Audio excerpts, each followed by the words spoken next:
When I realized someone was going to die today, I was in the middle of sniffing a wall. Concrete, matte white, tastefully backlit by recessed LEDs that probably cost more than my entire apartment. North Verge prided itself on controlled atmosphere living, you could tell. The air smelled like nothing. Artificial nothing. The kind that comes in $400 diffusers labeled neutral clarity. Except, it wasn't neutral. I pressed my fingertips to the wall and leaned closer, ignoring the sharp click of heels behind me. Is that necessary? Mrs. Lawrence asked. Her voice was smooth, polished, trained for investor meetings and charity galas. She stood at a careful distance, close enough to supervise, far enough not to breathe too deeply around me. I inhaled again. Metal. Ozone. And beneath it, a faint sweetness, like overripe fruit left in a locked car. Synthetic. If you smell metal, I said without turning around, it's already too late. There was a pause. A controlled one. Mrs. Lawrence didn't gasp. She adjusted her blazer instead. We've had incidents, she said, but our security assures me they're isolated. I straightened and faced her. North Verge was everything wealthy alphas wanted to believe about themselves. Glass walls, muted stone, quiet power. The lighting was warm but not intimate. The corridors wide enough to suggest dominance without aggression. Even the scent profile was engineered to suppress territorial responses. And yet, the smells in your ventilation system, I said. It's being distributed evenly. That's not isolated. Her jaw tightened just slightly. Are you implying sabotage? I'm implying design. I'm Psi Omega, contract specialist in post-escalation scent environments. Which is a very polite way of saying, I show up when the alphas start breaking furniture. I don't work prevention, I work aftermath. I neutralize what's already slipped past the point of reason, what I call the threshold. The moment instinct pushes control aside and says, mine, protect, attack. Most people pretend that moment doesn't exist. I make a living off it. Mrs. Lawrence cleared her throat. Our head of security will join us shortly. Right on cue, I felt it before I heard it. Footsteps. Even. Unhurried. No drag, no tension. I turned. He was tall in a way that felt structural. Broad shoulders, dark uniform tailored to exactness. Nothing out of place. Not a single thread rebelling against the seam. His posture wasn't dominance. It was calibration. Mr. Psi, he said. Low voice. Steady. Not trying to overpower. That alone put me on edge. Harris, he added. Head of security. I nodded. And then I leaned just slightly closer. Nothing. No alpha heat. No edge of spice. No underlying cedar or smoke, or the sharp ozone crackle of a protective profile. Nothing. Not suppressed. Not masked. Erased. You use blockers? I asked casually. His gray eyes studied me. Not offended. Not defensive. Measuring. I maintain professional control. That wasn't my question. A faint flicker. Almost a smile. Almost. I don't allow my scent to interfere with my duties. I stepped closer. Mrs. Lawrence stiffened. Still, nothing. An alpha without scent is like fire without warmth. Technically possible, I suppose. But wrong. His presence didn't press. It didn't soothe. It didn't warn. It was sterile. Interesting, I murmured. Should I be concerned? He asked. That depends, I said. Do you enjoy being part of experiments? Something in his gaze sharpened. Just a fraction. You're here because residents are experiencing aggression spikes, he said evenly. We are managing them. Managing, I repeated. That's a generous word. I walked past him toward a vent grill, crouching to inhale near the intake. Stronger here. Metal. Sweetness. Ozone. A design that nudged protective instinct into hyper-alertness. Subtle enough not to register consciously. Potent enough to push someone over the edge if they were already standing near it. Near the threshold. You've had 3 incidents in confined spaces, I said without looking back. 2 in elevators. 1 in a private gym room. Mrs. Lawrence blinked. How did you? Because enclosed air recirculates faster. I stood and faced Harris again. Tell your security teams to avoid small ventilation pockets, I said. Especially with mixed alpha-omega proximity. His expression didn't change. You're suggesting my residents are volatile. I'm suggesting someone is rewriting their instincts. Silence stretched between us. And then, a sound. A metallic groan from down the corridor. The lights flickered once. A sharp, startled cry. We all turned at the same time. The elevator doors at the far end of the hall had stalled between floors. A red indicator blinked. Then came the first roar. Not loud, but raw. The sweetness in the air thickened. Metal. Ozone. Threshold. Harris moved instantly, stride precise. I followed. As we approached, the ventilation system hummed louder. The scent was concentrating. "There are 3 inside," someone shouted. 2 alphas and... A thud slammed against the inside of the elevator door. Another. The growl sharpened into something feral. Harris reached for the manual override. "Don't," I said. His hand paused. "There's a resident inside," he replied. "There are 3 triggers inside," I corrected. "If you open that door right now, you'll push it into the hallway." He looked at me. Calm. Controlled. Too controlled. "What do you suggest, Sai?" he asked. I inhaled deeply. The air tasted like metal and something breaking. "Give me 3 minutes. Give me 3 minutes." The hallway was too bright. Too clean. The elevator doors trembled under another impact from inside, metal rattling against metal. Someone screamed. High, sharp, the kind of sound that comes right before instinct takes the wheel. Harris didn't look at the crowd gathering behind us. He looked at me. "You have too," he said. That was trust. Measured. Controlled. But trust. "Clear the corridor," I added. "No one closer than 20 feet. Kill the main airflow to this wing." He tapped his comm without breaking eye contact. "Wing 6. Suspend ventilation cycle, now." The hum in the ceiling faltered. Good. Less circulation meant less spread, but it also meant whatever was inside that elevator would thicken. Concentrate. I stepped closer to the doors. The scent hit harder now. Metallic bite, synthetic sweetness blooming in the recycled air. Ozone like a storm trapped in a bottle. It was engineered to amplify protective aggression. I could feel it crawling along my skin, brushing the base of my spine, whispering, "Something's wrong. Guard. Fight." Inside, one of the alphas roared again. There were 3 heartbeats in there. 2 elevated to near fight or flight redline. 1 spiking irregularly. Omega. Of course. "Manual override," I said quietly. "But don't open it yet. Just disengage the lock." Harris nodded and crouched beside the panel. His movements were economical, precise. Not rushed. Never rushed. That calm should have soothed me. Instead, it unsettled something old and animal in my chest. Alphas have a presence. Even the disciplined ones. A gravity. A heat. He had none. Standing this close, I felt like I was beside a shadow. I rolled my shoulders back and let my own breathing slow. This was the part people misunderstand about my job.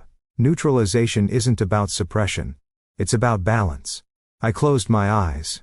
If I pushed too hard, my scent would spike into invitation. Or worse, challenge. The synthetic compound inside that elevator was already sharpening territorial instinct. An uncontrolled omega release could turn this from defensive frenzy to possession spiral in seconds. 3 minutes. I exhaled slowly, letting my internal glands respond the way I'd trained them to. Controlled. Deliberate. Not the soft sweetness people associate with omega submission. Not vulnerability. Ground. Warmth. Home. A stabilizing frequency instead of a spark. It started as a faint hum beneath my skin. Then it spread, subtle, natural, alive. Not loud enough to dominate the hallway. Just enough to slip under the metallic sweetness and tangle with it. Inside the elevator, the pounding faltered. I heard a sharp inhale. Another. "Easy," I murmured, though they couldn't hear me through steel. "You're not under attack. You're not losing territory." The synthetic scent inside was still aggressive, still pushing, but it no longer had a clean surface to grip. My release muddied its edges, blunted the artificial clarity of threat. Beside me, Harris stood motionless. Watching. He didn't step in. Didn't shield. Didn't assert dominance over the corridor. He let me work. That was new. A low, strained voice came from inside. I can't." "Override," I said. The doors slid open 3 inches, then 6. The air that spilled out was thick enough to taste. The first alpha staggered forward, eyes blown wide but no longer feral. The second leaned against the back wall, shaking. Between them, the omega was crouched low, breathing fast but conscious. No blood, no broken bones. No one dead. Med unit, Harris ordered calmly. Security moved in. Not aggressively, not forceful. Just steady containment. I let my scent taper off gradually. Too abrupt a withdrawal could snap the fragile balance. As the residents were escorted away, I stood there for a moment longer, listening. The ventilation cycle in the ceiling resumed automatically, and the metallic sweetness crept back in.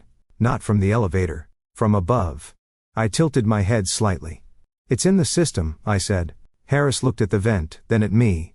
We suspended airflow. For this wing, I corrected. Not the source. The compound was being distributed deliberately, layered in low doses until stress triggered amplification. This wasn't an accident, I continued. It's calibrated. Confined spaces intensify it. You're certain? Yes. He studied me for a long second. Up close, his eyes weren't cold. They were sharp. Calculating variables. Adjusting. You didn't escalate them, he said. Not a question. I rarely do. That was a risk. I'm aware. He stepped half a pace closer. And I braced instinctively. My body reacted before my mind did. Shoulders tightening, pulse sharpening. Not arousal. Alert. An alpha that close should radiate something. Pressure, command, heat. He radiated nothing. It was like standing at the edge of a cliff and feeling no wind. You don't smell, I said quietly. A faint crease formed between his brows. I assure you I do. No, I replied. You don't. Silence hung between us, thick as the concentrate had been minutes ago. You controlled them, he said instead. I balanced them. Same result. Different philosophy. For the first time, something shifted in his expression. Not irritation. Not superiority. Interest. If the source is in our system, he said. I want it found. Good, I replied. Because it's not just amplifying aggression. He waited. It's rewriting thresholds. Another beat. And you? He asked softly. What does it rewrite in you? I met his eyes. Nothing, I said. That's why I'm here. But that wasn't entirely true. Standing beside a scentless alpha, I felt something I hadn't in a long time. Not fear. Not attraction. Uncertainty.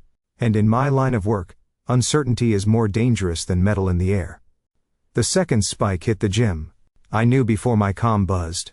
There's a texture to aggression when it's natural, hot, messy, chaotic. This was different. Clean, focused, protective, engineered. By the time I reached the fitness level, 2 security officers were restraining a resident against a mirrored wall.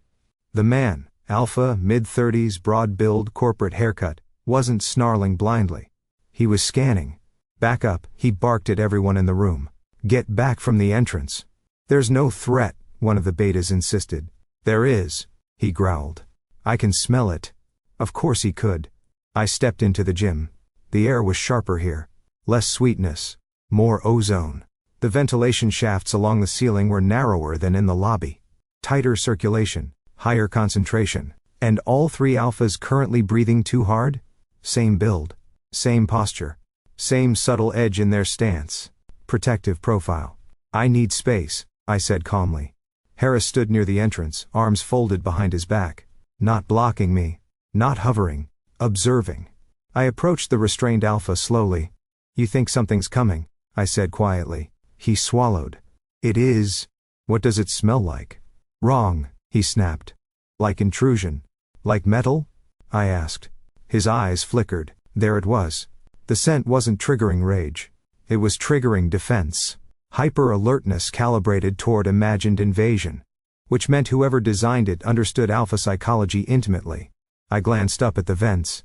The shafts branched in a pattern I'd seen before. Central feed, then micro-distribution to high-density areas. Gym. Elevators. Private meeting rooms. Confined. Amplified. Release him, I said to security. Slowly. They hesitated. Harris gave the smallest nod. They let go. The alpha straightened, still tense, but no longer shaking. I let a faint grounding note seep into the air, not enough to register consciously. Just enough to soften the edge. His shoulders dropped a fraction. Nothing's breaching your territory, I said evenly. The system's glitching. That's all. He exhaled, confused. Because on some level, his body knew I was right. As the residents dispersed, I walked toward the far wall where a secondary vent hummed. Your protective units are the first to spike, I said without turning. Those are the men I trust most, Harris replied. I'm sure you do. I traced the airflow with my hand. It's not random, it's targeting profiles like yours. A beat of silence. And what profile would that be? He asked. Designed to guard. The gym emptied out slowly. Lights dimmed into evening mode. Outside the windows, the city flickered into gold and steel. By the time we reached the rooftop, the sky was deep blue, the air cleaner. Or at least honest about what it was. North Verge from above looked serene. Perfect lines. Perfect symmetry. Too perfect. Harris stood near the edge, hands clasped behind his back. Up here, with no vents humming, no artificial diffusion, the absence was louder. You know what's strange?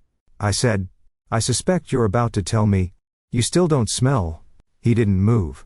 I stepped closer. Alphas radiate something even when disciplined. A trace of heat, tension, presence. He was a vacuum. Blockers wear off, I continued. Even the expensive ones. Even the illegal ones. I don't use blockers. I know. The wind lifted my hair slightly. It didn't carry anything from him. Do you feel yourself? I asked quietly. His jaw tightened just enough to register. Clarify. Anger, attraction, instinct. I met his eyes. Do you feel it, or do you manage it? His gaze hardened, not defensive, but contained. My job requires control. That's not what I asked. He looked out over the city. For a long moment he said nothing. Then, carefully, I was recruited into a program designed to enhance regulatory discipline, in high-risk alpha profiles. I tilted my head. That's a very sterile way to say something invasive. It wasn't invasive. Wasn't it? He didn't answer. The wind pressed against us, cooler now. It removed volatility, he said at last. Increased stability. Reduced impulsive aggression. Removed, I repeated softly. Yes. Not suppressed. Removed. I felt it click into place. You're not managing instinct, I said. You're missing it. His eyes flicked toward me, sharp. My performance metrics are exemplary. I don't doubt that. That program prevented harm. And what did it cost? Silence.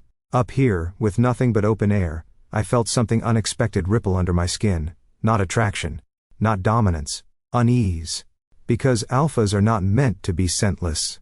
They are not meant to be hollowed into perfect guardians. That concentrate downstairs, I said quietly, isn't just testing residents. He looked at me. It's testing thresholds, I continued. It's measuring what happens when protective instinct is artificially amplified. And you're the control model. He didn't flinch. But for the first time, I saw something human flicker behind the gray. You assume too much, he said. Do the first? He held my gaze. Then he stepped back. Subtle, but deliberate. Conversation over, avoidance. The sterile alpha had limits after all. As I watched him walk toward the stairwell, I felt the weight of the realization settle in my chest. He wasn't just overseeing the experiment. He was part of it. By morning, North Verge smelled like fear. Not the sharp electric kind, the quiet one, recycled through polished hallways and trapped under soft lighting that tried too hard to look calm. The complex was partially locked down. Elevators restricted. Gym closed. Residents advised to remain on their floors until further notice. The official explanation mentioned temporary atmospheric irregularities. That's corporate language for something is wrong and we don't know how bad. I walked through Corridor C and felt it immediately, the difference. The air wasn't spiking, but it wasn't neutral either. It carried a low, metallic undertone. A reminder. Threshold pressure. Security presence had doubled. Officers stood at intersections like statues. No chatter. No relaxed posture. Harris was in the central operations room when I entered. Glass walls. Multiple monitors. A schematic of the ventilation system glowing blue on the largest screen. He didn't turn around when he said, "We've implemented containment." "That's generous," I replied. "You've implemented restriction." He glanced at me over his shoulder. "The residents are safer in their units. For now." I stepped closer to the screen. The ventilation diagram pulsed in steady loops, floor to floor, zone to zone. "Where's the main distribution hub?" I asked. "Restricted access." "Where?" "Level B2. Of course it was. I folded my arms. I need access.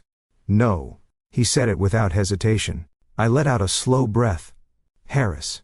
Level B2 houses infrastructure not cleared for external contractors. I'm not asking to admire the wiring. His gaze sharpened. You're here to mitigate atmospheric imbalance, he said, not to investigate proprietary systems. Your proprietary system is amplifying aggression. We are managing it. There it is again, I said softly. Managing. He straightened, turning fully toward me now. 3 incidents, 0 fatalities. That is management. That is luck. Silence stretched between us. Outside the glass walls, officers moved like clockwork. Controlled. Predictable. I stepped closer to him. You want order, I said. Yes. I want to know why your ventilation system is acting like a behavioral weapon. It isn't. It is. His jaw tightened. We will continue to isolate problem zones, he said. Reduce airflow concentration. Increase monitoring. You're treating symptoms. And you're overstepping. There it was. The first crack in his composure, not loss of control, but irritation. I met his eyes. You want order, I repeated. I want no one hurt. That's not the same thing. His voice lowered. Explain. Order is quiet. Order looks good in reports. Order means the hallway is clean and the numbers don't spike. And safety is messy. Safety means you find the source and admit something went wrong. The room felt smaller suddenly. Harris held my gaze. Not dominating. Not retreating. Measured. You're implying negligence, he said. I'm implying design. I gestured toward the ventilation schematic. The compound isn't diffusing randomly. It's layered, controlled. Confined spaces intensify it. Protective profiles spike first. You keep returning to that word. Protective. He didn't respond. Your men, I continued. The ones you trust most. They're the first to react. They are trained to react. No, I said quietly. They are triggered. A muscle moved in his jaw. You don't have evidence. I have pattern recognition. That isn't proof. It's enough to know B2 isn't just ductwork. His gaze flicked toward the lower section of the schematic. B2. The access node glowed faintly red. He said nothing. That silence told me more than an admission would have. Harris, I said more softly now, if this system was built to test, amplified protective response, then someone is collecting data. We do not conduct experiments on residents. Not openly. His eyes darkened, not anger. Something deeper. You assume malicious intent, he said. I assume risk. We are containing that risk. You're containing chaos, I corrected. Not eliminating it. His hands clasped behind his back again. Posture aligning. Voice steadying. Level B2 remains off limits. I stepped even closer. For a fraction of a second, the proximity made my pulse jump. Not attraction. Instinct. An alpha this close should press against my senses. Heat, tension, something. He still radiated nothing. And that emptiness unsettled me more than aggression ever had. You're afraid, I said. His eyes narrowed slightly. Of what? Of what happens if the system fails? It won't. That's not what I meant. The room went very still. You're not afraid of someone dying, I said carefully. You're afraid of losing control. That landed. He didn't flinch, didn't raise his voice. But something shifted in his gaze. You believe chaos is preferable? He asked quietly. I believe pretending chaos doesn't exist is dangerous. A long pause. Outside, the corridor lights dimmed into energy-saving mode. The building hummed softly around us. You will not access B2, he said at last. And if I do? His eyes held mine. Then you compromise the structure holding this place together. I tilted my head. Maybe it needs to be compromised. He stepped back, not retreat but boundary. Conversation closed.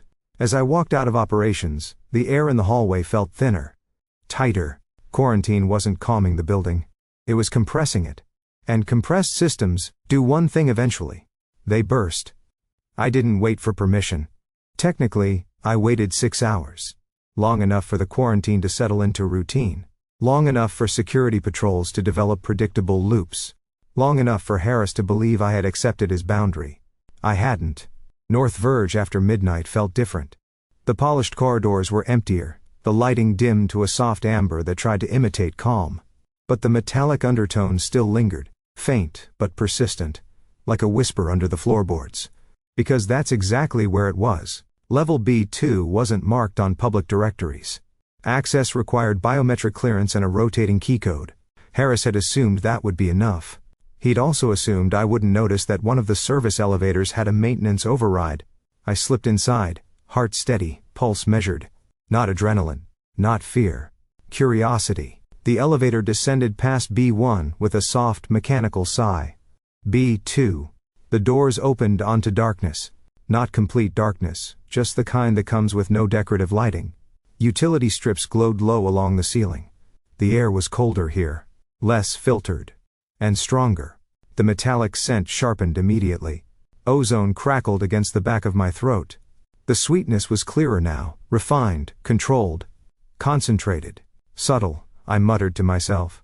But not subtle enough. The hallway was narrow, concrete exposed. No art. No polished stone. Just infrastructure. I followed the airflow. Past electrical panels. Past reinforced doors, labeled authorized personnel only. Past a humming transformer room. And then I found it. A door with no signage at all. The lock was biometric. High grade. I exhaled slowly. You didn't want chaos, I murmured, thinking of Harris. You built it. The door wasn't designed to keep out professionals. It was designed to keep out residents. The override port was hidden in the panel seam. 3 minutes later, the lock clicked. The room beyond was sterile, in a way the upper floors only pretended to be. White walls. Stainless steel tables. Transparent tubing threaded along the ceiling like veins. Glass cylinders lined one wall, each filled with a faintly shimmering vapor. I stepped inside. The scent hit like a physical force, not overwhelming. Precise. Layered. I walked toward the nearest cylinder, and read the label etched into the glass. Protective response amplification, phase variant 3 billions. I let out a quiet laugh. Of course. This wasn't random aggression. It was enhancement. A system designed to heighten alpha defensive instinct, territorial awareness, protective drive, response latency reduction. In theory, it would create better guardians. In practice, it blurred the line between vigilance and paranoia. I moved deeper into the lab. Central console. Data screens still glowing in standby mode. Real-time atmospheric monitoring. Floor-by-floor concentration levels. The compound wasn't accidental leakage. It was calibrated distribution. North Verge wasn't suffering from malfunction. It was hosting a trial. A soft whir sounded behind me. I turned, expecting security. No one. Just ventilation cycling through micro-diffusers mounted above the glass units. I stepped toward a workstation, and tapped the screen awake. Files loaded instantly. The program title flashed across the display. Sentinel. I felt something cold settle in my stomach. Scrolling. Phase 1. Controlled exposure in low-density zones. Phase 2. Confined space stress amplification. Phase 3. Behavioral threshold measurement under residential conditions. Residential conditions. I read further. The language was clinical. Detached. Words like optimization, stability metrics, control integrity. No mention of panic. No mention of screaming residents in elevators. This wasn't sabotage. It was field testing. Unbelievable, I whispered. A separate file tab caught my attention. Control model data. I tapped it. A single designation appeared. H-1. My breath stilled. Performance stability, 99.8%. Aggression suppression baseline, artificial modulation. Protective response consistency, exemplary. Olfactory signature, neutralized. Neutralized. I swallowed slowly. H-1. Not subject. Not participant. Model. Prototype. I scrolled further. Notes from early program documentation describe the goal in careful, ambitious terms. To engineer the ideal guardian profile. Maximum protection. Minimal volatility. Full control. The compound upstairs, the one circulating through vents, wasn't just testing residents. It was stress testing the control model. If amplified instinct flooded the environment, would the model destabilize? Would artificial regulation hold? My chest tightened. This wasn't just about North Verge. It was about him. Harris. The sterile alpha with no scent. The one who believed his discipline was personal strength. The one who said the program wasn't invasive. It removed volatility. Removed. My gaze returned to the glass cylinders humming softly. The compound inside shimmered faintly under fluorescent light. I leaned closer and inhaled carefully. Metal. Ozone. Sweetness. And beneath it, something colder. Measurement. They weren't just amplifying instinct. They were watching how long control could survive inside it. I stepped back from the console. This wasn't containment. It was observation. And Harris wasn't just managing the building. He was the benchmark. The question wasn't whether the residents would cross the threshold. The question was whether H01 would. Footsteps echoed faintly in the hallway outside. Measured. Even. Not rushed.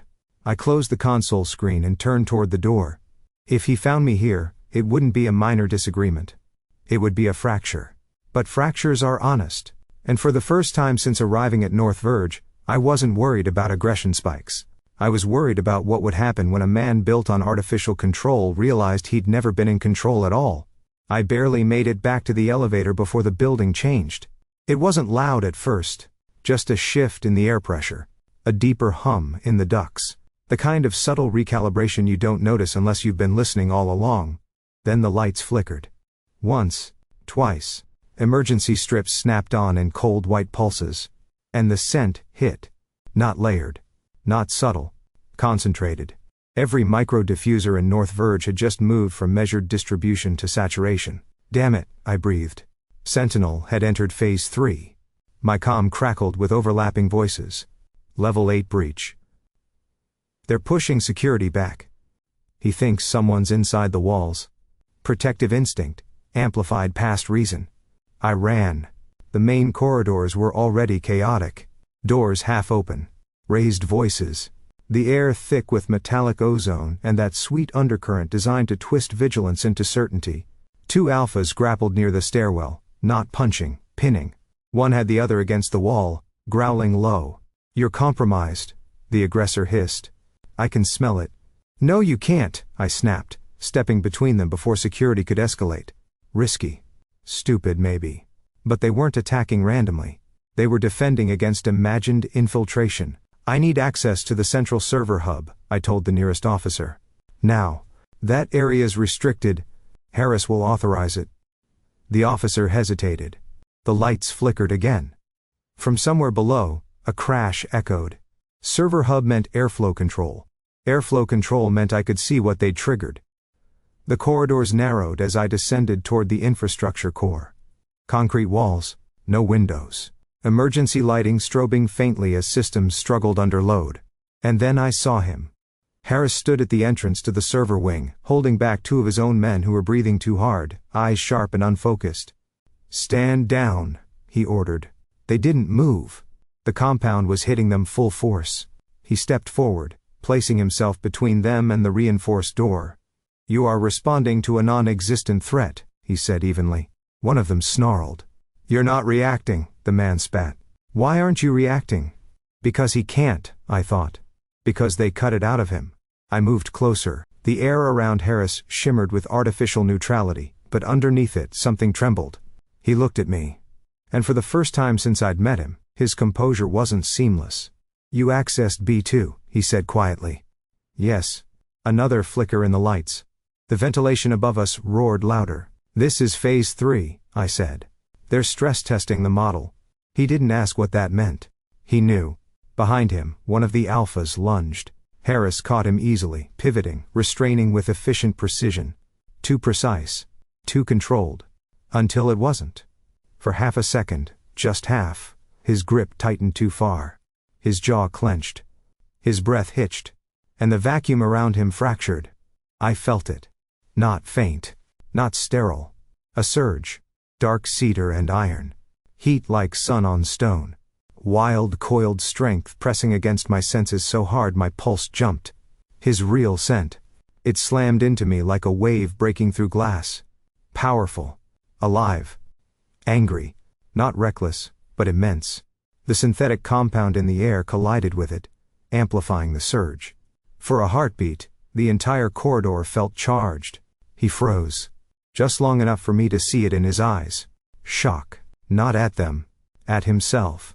The alpha he restrained went still, not out of submission, but confusion. Because something real had just entered the room. I stepped closer. "Harris," I said softly. He released the man abruptly, stepping back as if burned. The surge vanished. Sterility snapped back into place. But I had smelled it. And he knew I had. The corridor felt tighter now. Narrower. The emergency lights flickered again, painting everything in staccato white. "You're H01, I said. It wasn't a question. His gaze locked onto mine. "You read files that weren't yours," he replied. "You're the control model." Silence. Behind us, distant crashes echoed, more confined spaces, more alphas convinced they were defending territory. He straightened. "I was recruited for Sentinel," he said evenly. "My natural profile scored high for protective volatility. The program removed destabilizing variables." "Removed," I echoed. "It optimized response. It carved you open." His eyes flashed. Not with anger, but with something sharper. "You believe instinct should be unchecked?" "I believe instinct should be honest." The ventilation above us groaned again. The compound was still pumping. "They're measuring how long you hold," I continued. "How stable you remain in amplified environment." "I remain stable. You lost control. For half a second. That's all it takes." The words hung there. His breathing had deepened. Not erratic, but heavier than before. The sterile shell was thinner now. "You think I'm unstable," he said. "I think you're human." A crash from deeper in the server corridor. Two security officers burst into view, grappling with another alpha, who was trying to force access into the hardware room. Confined space. Amplified airflow. Perfect trigger chamber. I moved toward it. "We have to shut the distribution manually," I said. "The main override is in the server core." Harris stepped beside me. Not ahead. Beside. His presence felt different now. Not vacuum. Not shadow. Suppressed force, straining against containment. "You're afraid," I said quietly as we ran down the narrow corridor. "I don't experience fear." I shot him a look. "That's not something to brag about." The emergency light strobed again, reflecting in the steel panels around us. "You think I'm a product," he said. "You are," I replied. "But you're also the first one." He didn't answer. We reached the reinforced server room door. Behind it, the system that fed Sentinel's compound into North Verge pulsed steadily. This wasn't just about residents crossing thresholds. It was about whether the prototype would. And I had just felt the crack in his design. We sealed the server room manually. It wasn't elegant. Harris overrode the distribution protocol while I shut down the auxiliary diffusers one by one.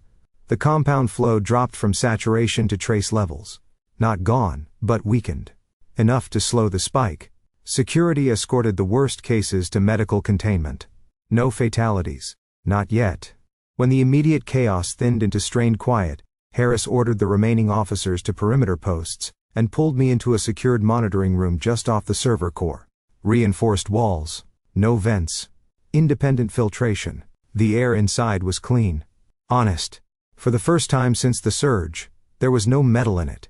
He locked the door. The silence felt heavier than the noise had. "You accessed confidential files," he said. "You're H01, I replied. He didn't deny it. He stood across from me under the harsh white security lighting. No shadows to hide in. No airflow to carry distraction. Up close, I could still feel the memory of his real scent under my skin. Cedar and iron. Heat. It had been magnificent. It had also terrified him. "I volunteered," he said at last. "For what?" "For Sentinel." His voice was steady again, but not sterile. There was a strain under it now, faint but present. "My natural profile was flagged early," he continued. "High protection index, high volatility under territorial stress." Meaning my instinct thresholds were extreme. I folded my arms. "And someone decided that was unacceptable. They decided it was dangerous. Were they wrong?" He held my gaze. "Yes. That surprised me. I was effective," he said. "But unpredictable. Protective drive can escalate beyond proportion." The program offered regulation, artificial modulation of olfactory output, neurological dampening of aggression spikes. "They removed your scent. They removed volatility." I stepped closer. "They removed you." A flicker crossed his face. Anger this time, but not directed outward. You think I wanted to be carved into a model? He asked. I think you wanted to stop being afraid. That landed. The silence stretched. The room felt smaller. My instinct wasn't subtle, he said quietly. It was overwhelming. People reacted to it before I spoke. Subordinates deferred out of reflex, not respect. In confined situations, my presence amplified others. That's what alphas do. Not to that degree. He looked down at his hands briefly, as if evaluating them for something invisible. I once restrained a suspect and fractured his wrist without intending to, he said. Not rage, not malice, just excess. I listened. The program stabilized me. Reduced baseline intensity, removed scent projection entirely. Neutralized, I corrected. Yes. The word hung there. And now, I said, they're flooding your environment with amplified defensive stimulus to see if you crack. I don't crack. You did. His jaw tightened. For half a second. That's all they need for data. He exhaled slowly. You think I'm their experiment. I know you are. The air between us shifted, not chemically, but emotionally. He looked tired. Not physically, internally. I don't fear chaos, he said. Yes, you do. He met my eyes sharply. You fear becoming what they labeled you, I continued. Too much, too strong, too dangerous. His voice dropped. If I lose control in a building full of residents, you won't. You can't guarantee that. No, I said. But neither can Sentinel. A pause. I chose this, he said. You chose survival. Another beat of silence. You think instinct should be unfiltered, he said. I think instinct should be integrated. You don't know what mine is like. I stepped closer. Close enough to feel the faint tremor beneath his stillness. Let me, I said. He didn't move. You're not control, I said quietly. You're not a metric. You're not a model. His breathing deepened, subtle, but noticeable. You're a man who was told he was too much, I continued. And instead of teaching you balance, they erased you. His eyes darkened. You don't understand the risk. I understand suppression. That stopped him. You think I don't? I asked softly. I'm an Omega who works in post-escalation environments. My scent is either blamed or feared everywhere I go. I learned precision because the world decided I was a trigger. He studied me differently now. Not as a variable. As an equal. If I destabilize, he said, people could be hurt. And if you never feel anything, I replied, you're already hurt. The words hung there. The sterile air of the room felt too thin. Without overthinking it, I stepped forward and placed my hand against his chest. Voluntarily. Not as a tactic. Not as a stabilizer. Just contact. His body went rigid for a fraction of a second. Then. There. A pulse. Faint at first. Then stronger. The artificial neutrality flickered like a failing signal. And beneath it, warmth rose. Not explosive. Not feral. Powerful. Alive. It rolled under my palm like distant thunder restrained by will alone. He inhaled sharply. Sigh, he warned. I'm not afraid of you. You should be. Are you? Silence. His hand lifted, hovering near my wrist as if unsure whether to pull away or hold on. I don't know what I'll be without regulation, he said. Human. I answered. The word felt heavier than any diagnosis. For a long moment, we stood like that. My hand against his chest, his heartbeat steady but no longer mechanical.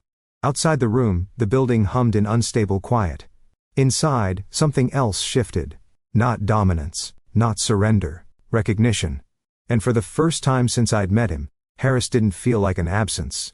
He felt like a threshold. The system surged again before we were ready. Even inside the sealed security room I felt it. Pressure shifting through the building like a pulse climbing toward rupture. Harris's comm crackled. Multiple residents barricading floors. They think security's compromised. We've got 3 altercations near the east stairwell. The compound levels on the monitoring screen spiked into red. They've overridden your manual shutdown, I said. Harris's jaw set. They escalated remotely. Sentinel wasn't just observing anymore. They were forcing the break. The central ventilation shaft, the heart of distribution, sat 2 levels above us in a reinforced mechanical core. If the compound was peaking, that was where it would be densest. That's where we end this, I said. We ran. The corridors were narrower near the mechanical levels, unfinished concrete and steel panels reflecting emergency strobes in jagged flashes. The air thickened with every step upward. Metallic ozone bit at my throat. Sweetness sharpened into something almost intoxicating. Below us, shouts echoed. Doors slamming.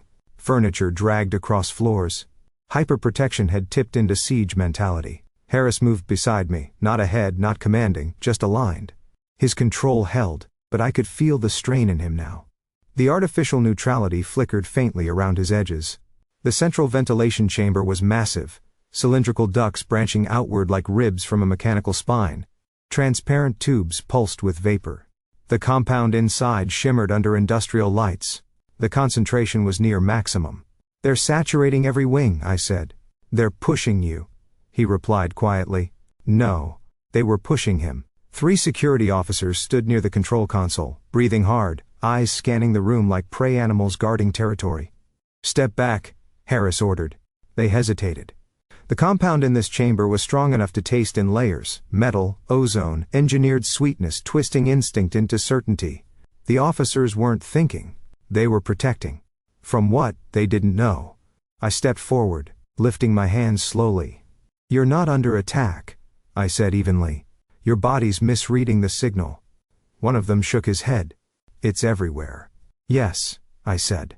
"And it's wrong." Harris moved past them without force. They didn't challenge him, not because of command, but because something in him still registered as center. But the pressure in the air was climbing. "You feel it?" I asked him quietly. Yes. Not denial. Not dismissal. Honesty. The compound wasn't just amplifying resident instincts anymore. It was slamming against the artificial barrier inside him. The control model. H-1. If Sentinel wanted to know whether regulation could survive saturation, this was the test. I reached the console. "Manual override won't hold," I said. "They'll push it back." "Then what?" I turned to him. "We introduce a natural counterfrequency." His eyes sharpened. "Explain." "Your compound works by narrowing defensive perception, turning uncertainty into threat. A stabilizing scent widens it, recalibrates instinct back toward integration. You're suggesting you flood the system?" "Yes." "With your scent?" "Yes." The air between us thickened, not chemically, but emotionally. "That level of projection will mark you across the entire building," he said. "Every alpha under amplification will register it." "I know. You could become the target." "I already am." A pause. "And you?" he asked quietly. I met his gaze. "You'll lose your artificial suppression," I said. "The natural counter-aroma will destabilize the modulation inside you." His voice lowered. "If I lose control?" I stepped closer. "I'll be here." "That's not a guarantee. It's a choice." The chamber vibrated faintly as pressure climbed. Somewhere below, glass shattered. The threshold was here. He exhaled slowly. "They designed me to hold," he said. "To remain stable under extreme stimulus. And I don't know who I am without that stability." I smiled faintly. "Good." His brow furrowed. "Because stability isn't identity." The red indicators on the panel blinked faster. Time was gone. I closed my eyes. This wasn't about sweetness. Not about submission or lure. It was about balance. About reminding bodies what unforced instinct feels like. I let my breathing slow, then deepen. The release began low in my chest, a warmth spreading outward, controlled but expansive. Not sharp, not provocative. Grounded. Alive. It moved into the air around us like a pulse of heat against winter metal. The synthetic sweetness in the ducts reacted instantly, its edges blurring, its precision destabilizing. The officers in the room blinked, confusion replacing aggression. But the real shift was beside me.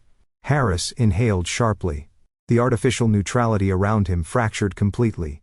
His true scent surged outward, no longer restrained to a flicker. Cedar and iron.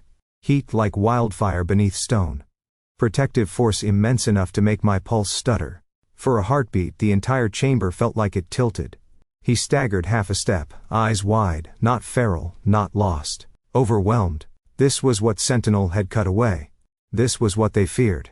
The compound and the ducts shrieked in chemical protest as the natural counterfrequency spread through the system. Alarms blared. Pressure readings dropped erratically. On the screen, distribution lines flickered. Stay with me, I said, stepping directly in front of him. His breathing was rough now. I can feel everything, he whispered. Good. It's too much. It's yours. The officers in the chamber had stopped posturing entirely. One leaned against the wall, blinking as if waking from a dream. The compound was destabilizing. Natural integration was winning. Harris's gaze locked onto mine. If I break, you won't. You can't know that. I don't need to. I placed my hand against his chest again, steady, intentional.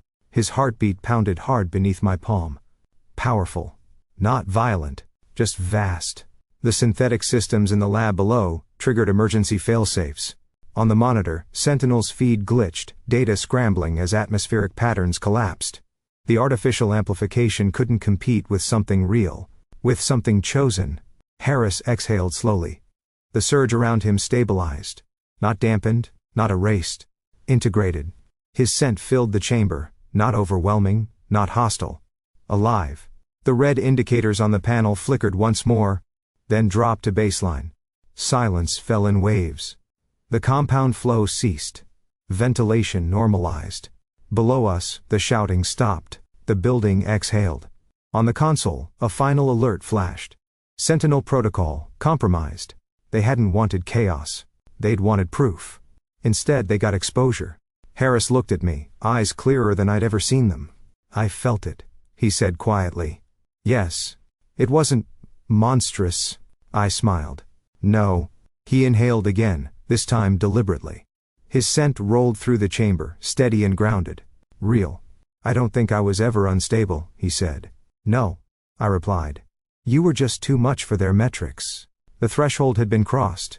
Not into violence. Into truth. And for the first time since stepping into North Verge, the air didn't smell like metal. It smelled like beginning. North Verge the morning after smelled like rain on hot pavement. Not literally. There hadn't been a storm. But the metallic bite was gone. The artificial sweetness had burned itself out overnight. The air was clean in a way it hadn't been since I arrived. Not neutral, not sterilized. Alive. Residents moved through the lobby cautiously, as if expecting the walls to flinch. Conversations were hushed, but no longer edged with paranoia. Security officers stood at posts, shoulders lower, eyes clearer. The siege had lifted. Sentinel hadn't. The lab on B2 was sealed before sunrise. Legal teams were already circling. The data breach had gone beyond internal containment. Once the atmospheric anomaly triggered emergency protocols, automatic regulatory reporting had kicked in. You can engineer instinct.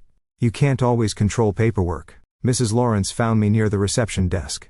She looked immaculate as always, blazer pressed, hair smooth. But her composure had cracked around the edges. You accessed restricted infrastructure, she said in a tight whisper. Yes. You exposed proprietary research. Yes. You destabilized the entire building. I tilted my head. No. I stabilized it. Her lips pressed into a thin line. You had no authority. Sentinel was field testing behavioral amplification on residents, I interrupted quietly. That's more than a public relations issue. Her gaze flicked toward the glass doors where a news van had just pulled up. Color drained from her face. They assured us the compound was non-invasive, she said. It was very invasive, I replied. Just not in the way you were told. She swallowed hard. You've ruined us. I considered that. No, I said gently. Sentinel did. She stared at me for a moment longer, calculating blame, reputation, survival. Then she turned and walked away, already on her phone. Crisis management mode. I stepped outside onto the plaza for air. And stopped. Harris was standing near the fountain, in daylight. No artificial lighting. No emergency strobes. Just morning sun cutting clean lines across concrete. And for the first time I didn't have to search for him. His scent reached me before his voice did. Warm. Deep. Grounded cedar with a trace of iron. Not sharp, not aggressive. Just present. He didn't radiate dominance. He radiated reality. He looked different too, not physically. The same posture, the same structure. But there was ease in the way he held himself. A looseness in his shoulders. As if he wasn't bracing against something internal anymore. You smell, I said as I approached.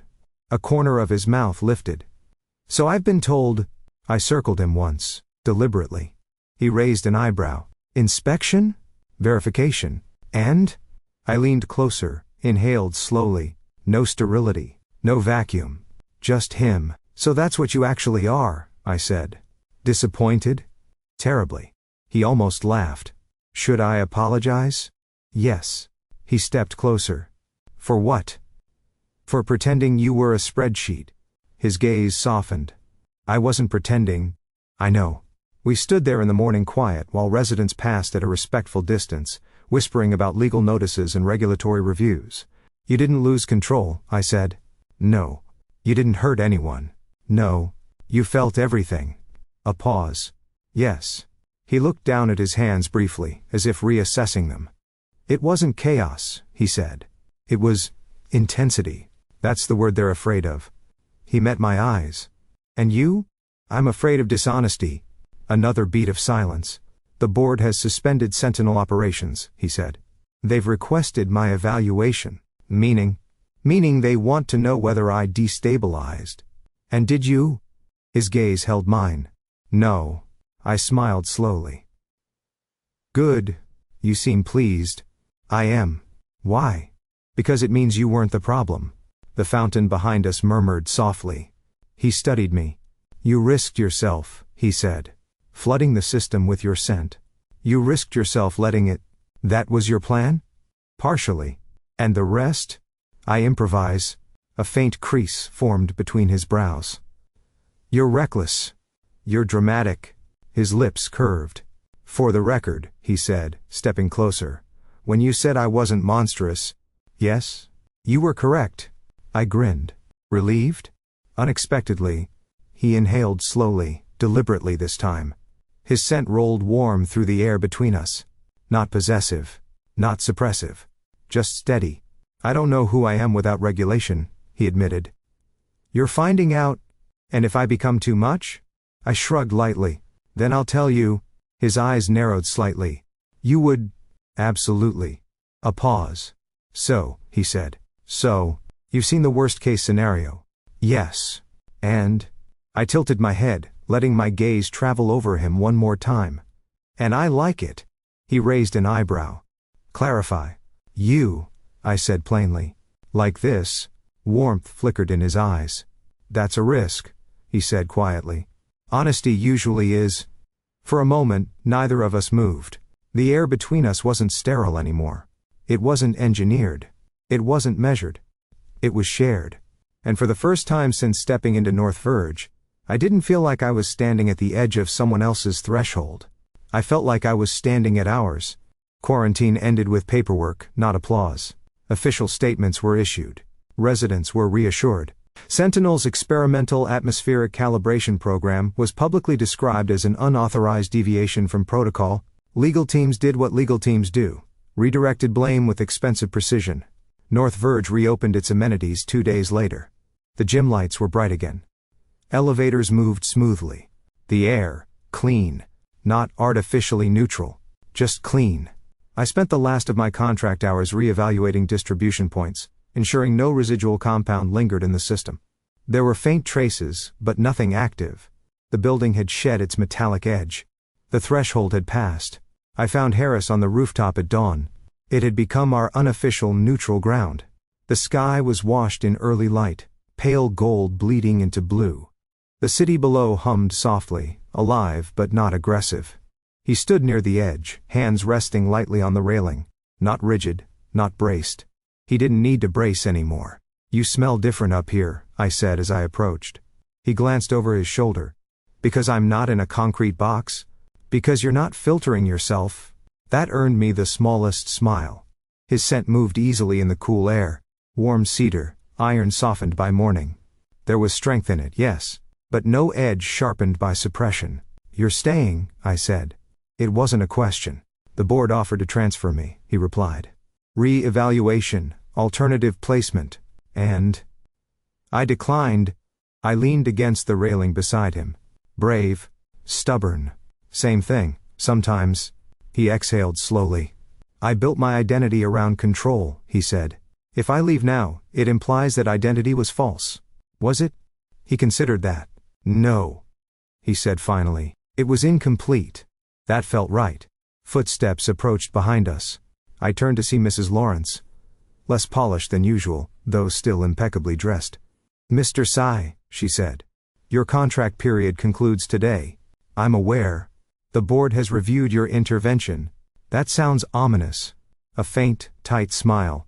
"They would like to extend a permanent consultancy offer. Atmospheric behavioral oversight. Direct access to infrastructure." I glanced at Harris. He didn't react outwardly, but something in his posture shifted, just slightly. "Expectation. That's generous," I said. "It's practical," she corrected. "North Verge would benefit from your intuition." She hesitated. "And your discretion?" "Translation, please don't write a tell-all." "I'll consider it," I said. She nodded once and retreated, leaving us alone again in the quiet dawn. "You're thinking no," Harris observed. "I'm thinking maybe difference? Freedom." He studied me. "You don't like permanence. I don't like cages. This wouldn't be one." "No?" He turned toward me fully now. "No." His scent shifted subtly, not possessive, not claiming. Just present. "I'm not Sentinel," he said. "I don't need to optimize you." I smiled faintly. "Good." Silence stretched comfortably. Below us, residents began filtering into the courtyard. A couple argued about coffee. A delivery truck idled at the curb. Ordinary life. "You're dangerous," I said suddenly. His brow lifted. "That's new." "You're strong," I clarified. "Grounded. Protective." "I was designed that way." "You were born that way." A pause. "And you?" he asked. "I walk into unstable environments and release scent under pressure," I said. "That's not exactly safe." His lips curved. So, he leaned closer, voice lowering just enough to feel private. "You're dangerous. You too. We smell like trouble." I inhaled deliberately, letting his warmth mix with mine in the open air. "We smell like problem," I corrected. A faint laugh escaped him. "And?" I met his eyes. "Then we'll be a problem together." The words hung between us, not dramatic, not possessive. Intentional. The city breeze moved around us, carrying the layered scent of morning. Concrete warming under sun, distant exhaust, someone's breakfast drifting upward. And beneath it, something else. Not metal. Not ozone. Not synthetic sweetness designed to trigger fear. Just warmth. Just beginning. For the first time since I'd pressed my hand against a polished wall and tasted iron in the air, I understood what the threshold really was. It wasn't the line between control and instinct. It was the line between suppression and choice. North Verge no longer smelled like a warning. It smelled like possibility, and this time, when I inhaled deeply, I didn't brace for someone to break. I stepped forward instead.